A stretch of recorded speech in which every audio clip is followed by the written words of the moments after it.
Hi. Today we're going to talk about what the silk thread really is. And we also are going to talk about why it's important in resilience to get yourself out of the ashes.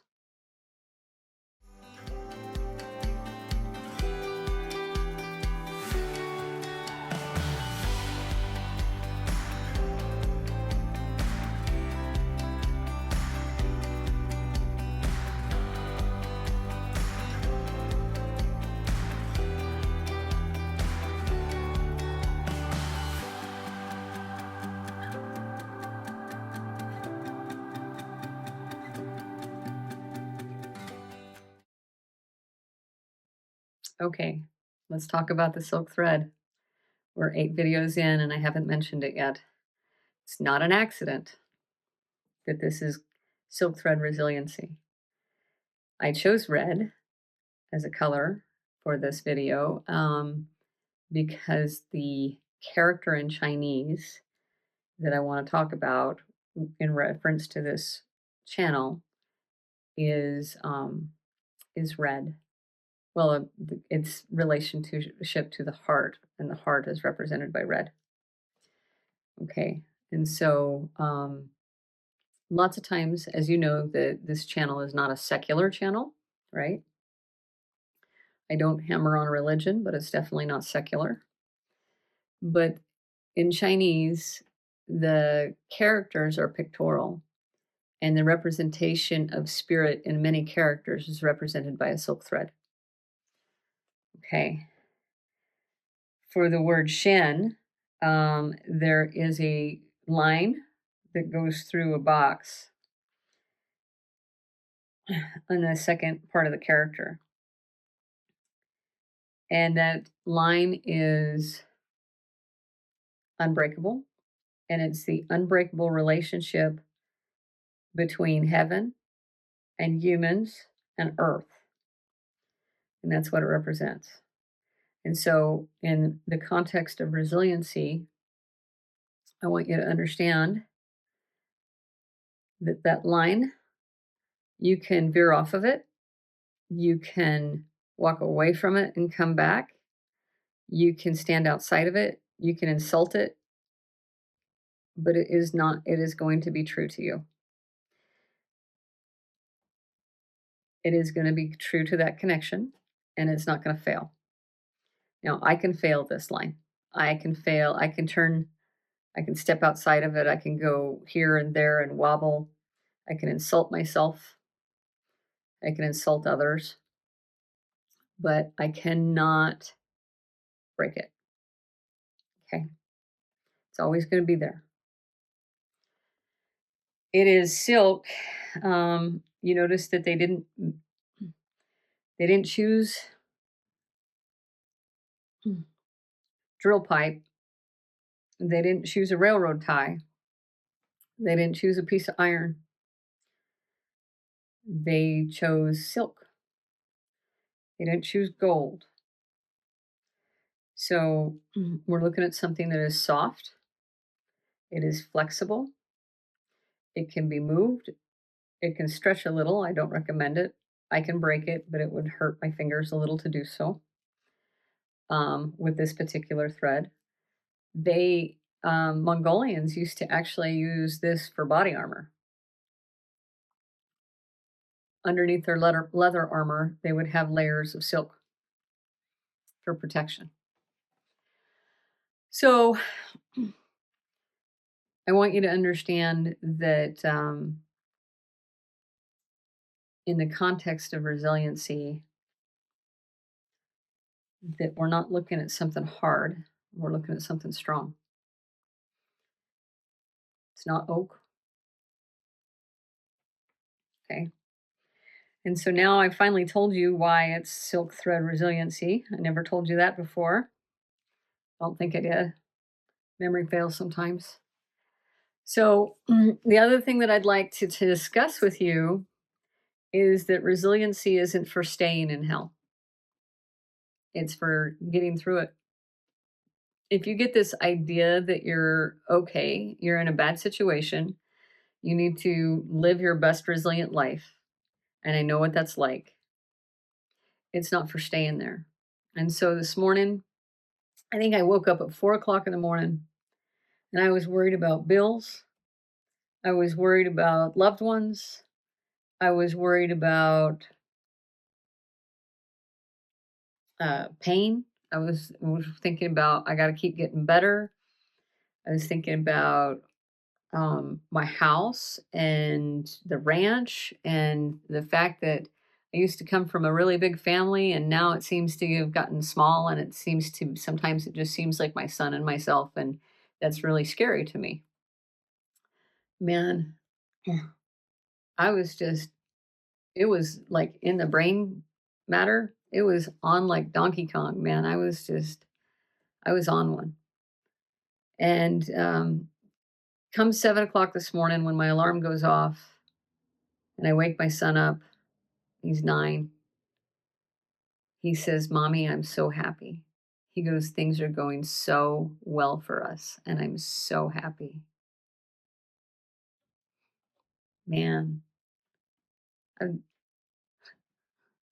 I felt so happy, so relieved. And all the things that I have to think about, I mean, the things that I need to solve and find my way through, all that's real. It is. But what woke up and spoke to me that this morning was the most important thing. You know, was the most important thing that we got this. We got this. So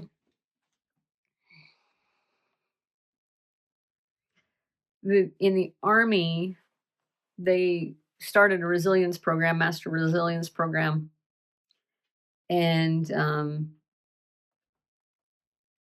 I think it was a good thing. We had skyrocketing suicides. Even today, we have about 22 veterans a day approximately kill themselves. And most of my personal losses in the military, where I knew someone who passed away, most of them were suicide. Some of them were accidents, a little bit combat. And so they wanted to shift this military perspective. They wanted to change the culture to be one of that's more resilient. Do I fundamentally agree with this? Absolutely. And true to the Army, mission and execution are often two different things. So what actually happened is we all got, sent to these schools. And so units would send a soldier to a school to become a master resilience trainer, and then they would come back and teach their soldiers. And so I did this. And so now I come back with this big fat book that I'm super competent in, tested and everything. And I can teach all these skills. And it's hours and hours and hours of training. And the unit doesn't have time for that.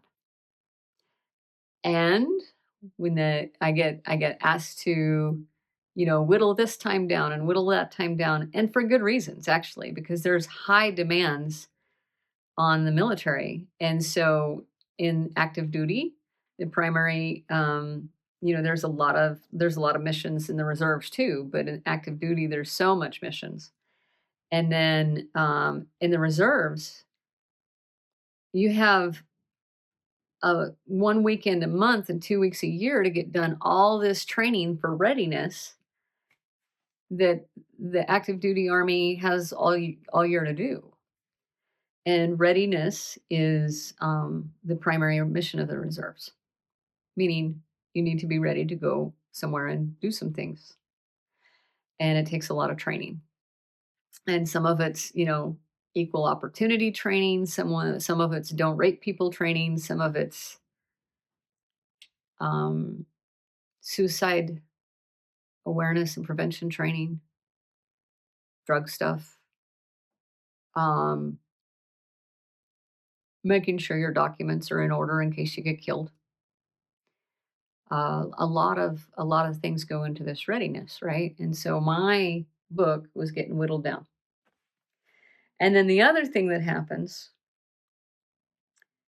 is, because I come back with, starry eyes about trying to change the culture of the Army with all the other MRTs. And so often I saw commanders not going to the training, senior NCOs not going to the training, staff, like command staff, not going to the training. The soldiers go to the training and the people leading the soldiers don't. And so you have people that are putting soldiers through things, demands. That after I got the vaccine, I had more demands and no support and no help. And every time they got involved, it was something I needed to do, and then something that they said that they would do, and then they didn't do. And the next time I talked to them, it's something I need to do again. And I lived a career where there was times where I did not go to school. I mean, I went to schools, or I was going to go to school, or I was going to go on a deployment and then go on a deployment, or didn't go on the deployment. And here I am not having all the babies I wanted. Still don't. Here I am. Oh, and not much to show for it, if anything.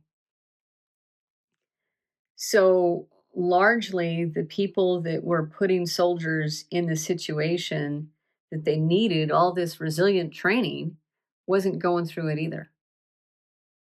Okay. And I say that's bad business.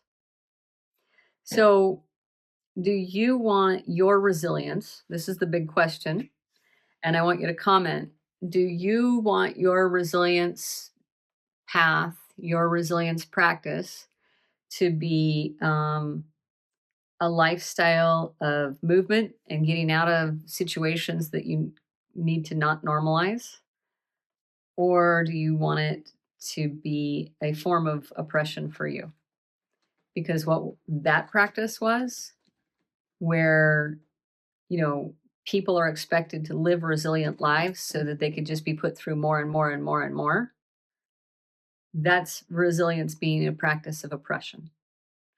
If you are using your resilience practice to mobilize you in big ways or small ways, and to help you be okay or kind of okay and get you from point to point, and to be able to see that there is a way out of a situation, whether it's long term, whether you see all those things line up or yet or not, but it's there,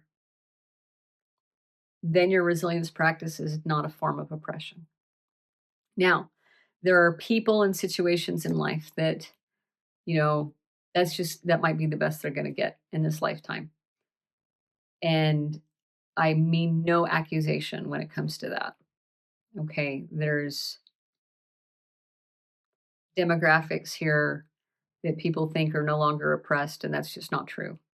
And I can't tell you how to live. So, if you take a situation that you're in and you're doing your resilience practices or not, and you normalize that situation, you're going to form yourself into a self that can no longer live in a healthy situation. So it's important to keep intact. Let me find my silk thread again. This knowing the difference between heaven and earth. Okay. It's important to keep that, to stay upright on that line, to know that your head's upright on it and not upside down. All right. So, because if you start normalizing what, if you start realizing that there's things that you can do to maintain your relationship, to feel what my son was feeling while we're going through a really tough time. My son was living here in that connection, and it felt really good to him. And he helped bring me there too. Okay. And some things that are going on are not okay. And so it's this big yes and conversation. Yes, this bad thing happened and I'm surviving it and I'm learning and growing. Or yes, I love that person and they were neglectful and it hurt and it wasn't okay. And so you need to learn. I'm going to go more into yes ands, but you need to learn to stay upright on this so that you know that when you're back in a quality situation, that you can integrate into that situation and thrive again if you're not thriving now. So use your, that was just a huge amount of snow that just fell off my roof. Okay, pause for effect. So use your resilience practice as a form of freedom, not as a form of oppression. Make sure that you see your future through it. Feel your future through it. Support that direction, even if you don't see where it all connects. And then wear it down like water. If you cannot see it yourself, feel it yourself, support that direction and wear it down like water, then understand, been there. And it's important to surround yourself either way, whether you can or can't. It's important to surround yourself with people that can do that with you and for you.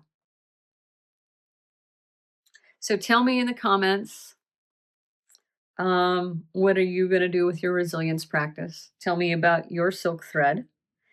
And like, share, subscribe, and you can donate, of course.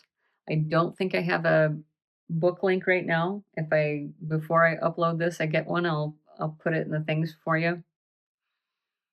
You take care of yourself and yours, okay? Bye.